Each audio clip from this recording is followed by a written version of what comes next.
Ladies and gentlemen, welcome back on in to the Blue Collar Psychiatrist. I am the Blue Collar Psychiatrist, and today we're going to talk about something that we all have faced in the past.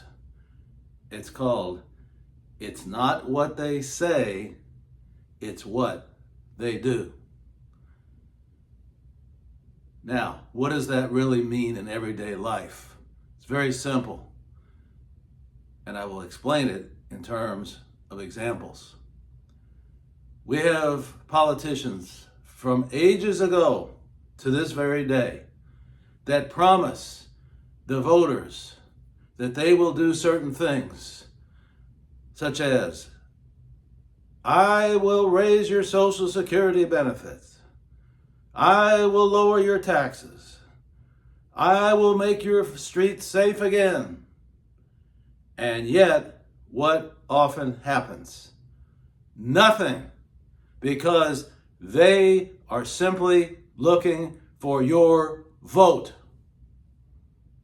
So it's easy to see in that example that even though they say they're going to do something, they don't do it.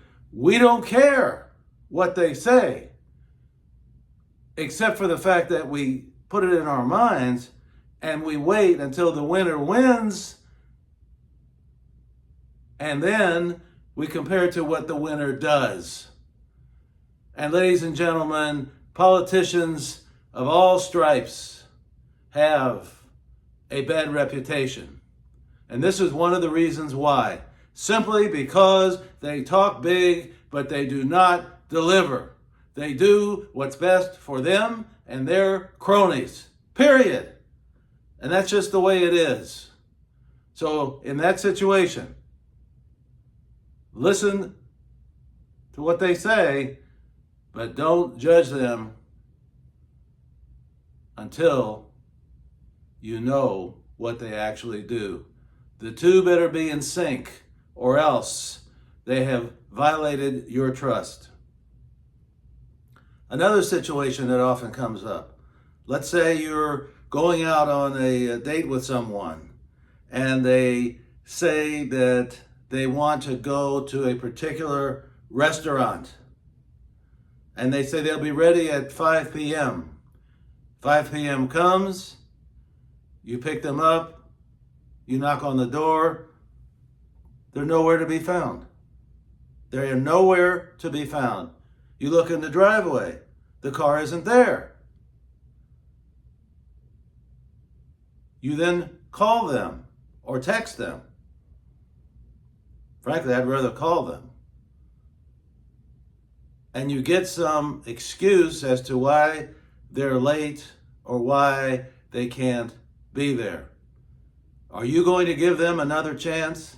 No. And I'll tell you why. It's because they had the responsibility of calling you or texting you, letting you know that they would not be able to make it. So even though they said they would be there at their house at 5 p.m. waiting for you to pick them up, their behavior said they weren't there. They violated your trust in them. And that's why I say in all aspects of life, even on advertisements, that's another thing on television, you see one after another advertisements, our product does this and it does that, and then you get the product, you order the product, and it's late in coming, number one, and number two, it does not do what it says. It does not clean the floor perfectly as they claim that their product does. And these are just some of the examples of people saying one thing and doing another. So you have to be very, very, very careful about this type of thing. I say if they try to do that one time, they're gone, they're finished. You don't deal with them anymore unless they gave you some notice that they would not be able to make it. And even that is not really acceptable in the way I look at things. Ladies and gentlemen, I remind you to drink and drink abundantly from the fountain of life. See you next time.